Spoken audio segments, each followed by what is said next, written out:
Pinning Chinese soldiers on LAC, India is now all set to display its military might and preparedness to tame the dragon breathing fire at our borders. In a major development, India is likely to test fire Agni-V Intercontinental Ballistic missile in Odisha. Airmen have been issued a notice for the next 2 days, which basically means that a reservation of sorts has been sought so that this test can be conducted. Agni-V is India's long-range surface-to-surface ballistic missile capable of hitting a target 5,000 kilometers away with pinpoint accuracy. What this basically means that we can easily cross the borders and reach targets in China. The development comes amidst the reported movement of Chinese research vessel in Indian Ocean region for the second time around.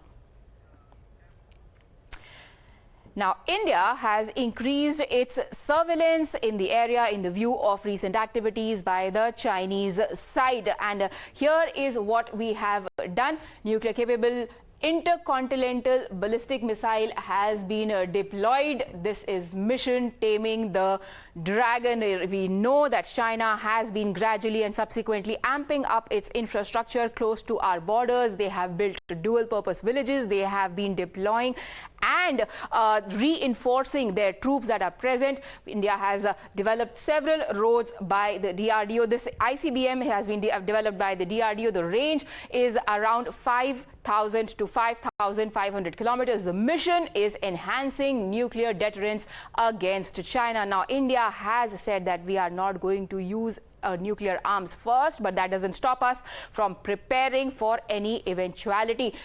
Navigation of this particular weapon in question, inertial navigation system RLG-INS, is what is being used. The mobility specially tailored for road mobility. Moving on, India has increased surveillance in the area in the view of recent activities by the Chinese side. Air Force will carry out a pre-planned 2-day exercise in the northeast involving almost all its frontline fighter jets and other military assets deployed in the region. Now,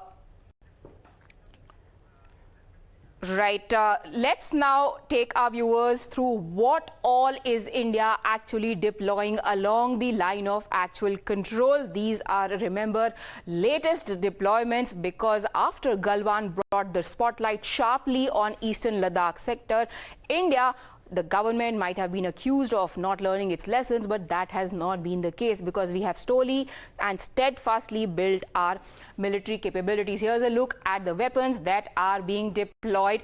First of all, it's the Rafale, the much touted power in the air. Then there is Sukhoi 30 MKIs that are being used, Apache attack helicopter, and all these aircraft will also be conducting sorties in this region. However, the army has been careful to point out that these sorties in Arunachal region were pre-planned. They are supposed to take place later in December this year, and the trigger hasn't been Tawang, which only goes on to show that India doesn't really wait for a transgression or a provocation in order to get ready for a battle or a pushback. The army has said that this time around there have been very minor injuries, and India has managed to resolutely repulse the PLA troops. That is because we were already prepared for any such transgression. We could spot it in time, we could identify it in time, and we had the wherewithal to respond to it. Major General G.D. Bakshi, defense expert, now joins us. Sir,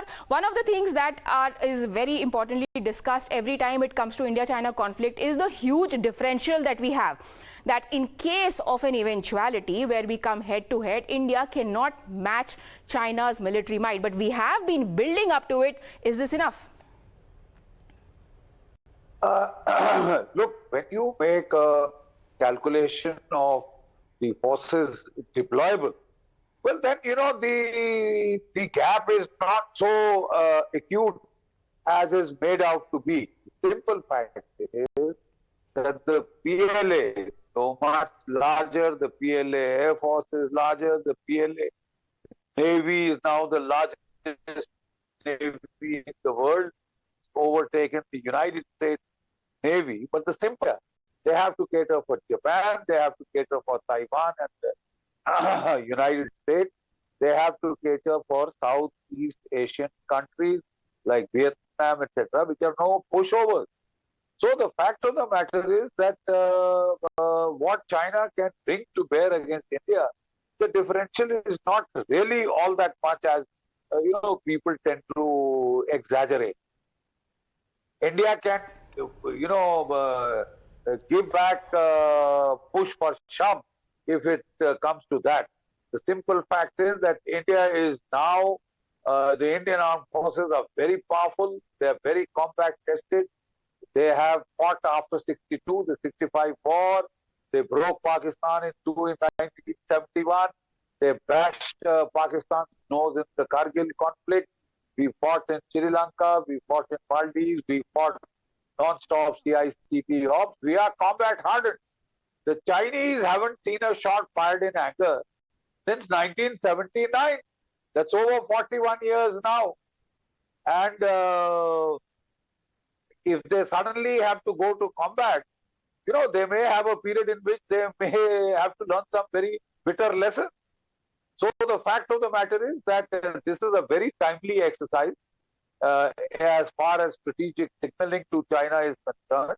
It was planned before the Tawang intrusion, but the fact of the matter is we knew that they were building up in that area opposite Tawang.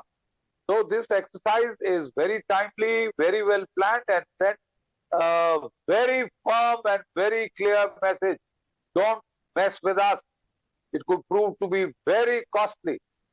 Our frontline fighters, the Rafales, the Su-30s, the Mirages, they are being employed. We are also using our Hercules transport aircraft, which can paradrop our special forces and right. for executing missions even across enemy lines. Yes, and there never has really been any doubt about the morale and capability of our forces. The questions are only about whether we have the weaponry and ammunition to support their valor. And one of the key supports that is coming their way is the Agni missiles. In front of you, we have 5 Agni missiles. We'll take you through one by one their capabilities. The first one has a range of 700 kilometers. This is the Agni-1 that has been developed by India. It is a short-range ballistic missile. As I've already explained you earlier, it has a limited range. This is already operational. The next is Agni-2.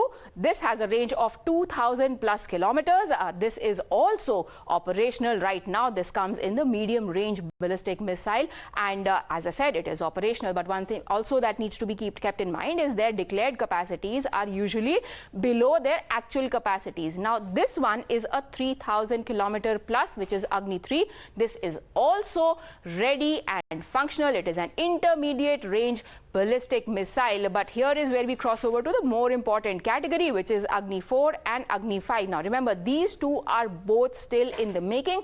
Agni-4 has a range of 3,500 plus kilometers. It comes in intermediate range ballistic missile, but it is very close to the next one, which has a range of 5,000 plus kilometers. And in case you're wondering, what does it mean? It means that once we cross the 5,000 plus kilometers range, it comes under Intercontinental ballistic missile category, and it can be used to target places within China across the border. But a better person to explain the significance of the test that India wants to conduct in the next 48 hours is General G.D. Bakshi. So please take it away. Look, the simple fact is that in the Agni-5 we have an intercontinental ballistic missile. That means from its launch areas, even as far as South India, Central India, it can hit targets like Beijing. The Chinese national capital is under the range of our intercontinental ballistic missile. So China will have to be extremely careful in terms of they cannot threaten us with nuclear capabilities, because they can get it back, right back in kind, with interest.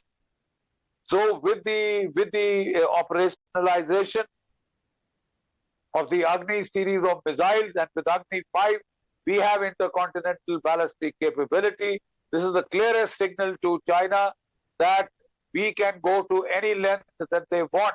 We want peaceful relations. We have been striving very hard to have peace with China, to resolve border issues.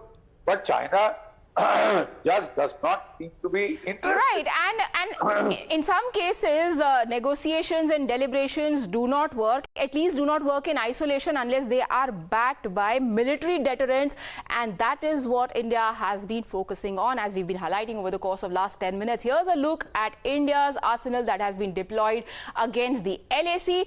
There are the K9 Vajra howitzers that have been deployed.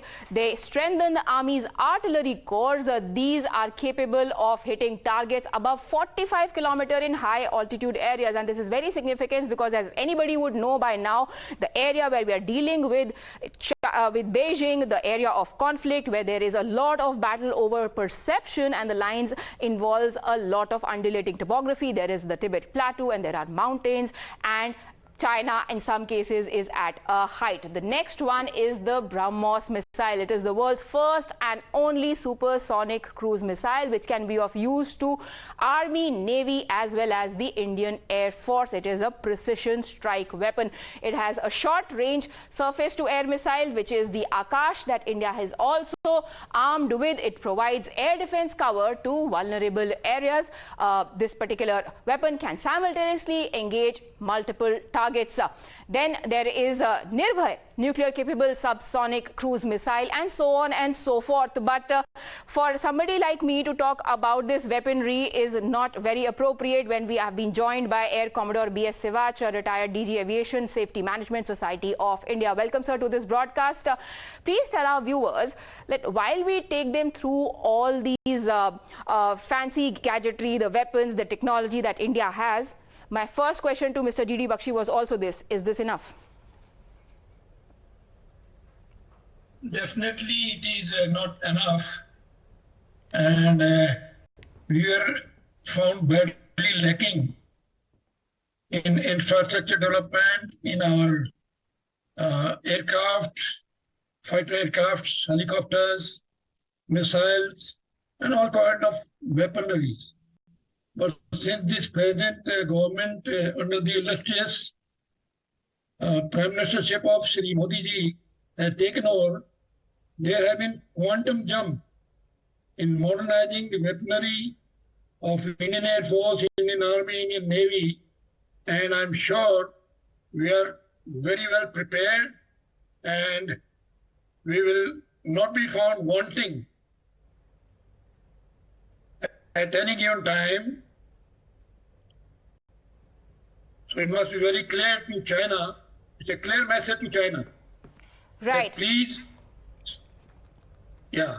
Yes, so sir. What I try to say is, the message is very clear to China, and you know that it has already been given in Galwan, in Tawang, and Indian Air Force is carrying out a very major exercise of its Eastern Air Command. Right. Which is responsible. I'm extremely sorry, sir. I have completely run out of time on this broadcast. I will have to stop you there. But thank you very much, gentlemen, for joining me on this broadcast. This is what really speaks of India's Lal Aankh. It's not about rhetoric, it's about real action. And that is what we have been showing in terms of intent and capabilities. Thank you, gentlemen. We take a